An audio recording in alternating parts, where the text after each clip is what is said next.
Yuda, yuda, yuda, yuda, yuda. Masarap sa pakiramdam pag ikaw ang priority ng taong minahal mo, sa taong pinagkakatiwalaan mo na maging kabahagi o partner ng buhay mo. Yung tipong tao na tapat sa'yo. Iingatan ka na wag masaktan, sabay kayo na nangangarap at takot na mawala ka sa kanya. Ang sarap no? Itong sa akin ngayon, for sure ito ng forever ko. Hindi ko na kawalan pa.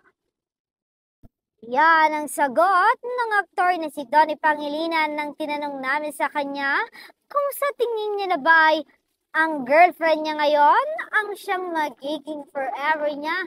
Ay, ang sarap niyang pakinggan nang sinasabi niya ang mga ito. In love na in love talaga siya kay Belle.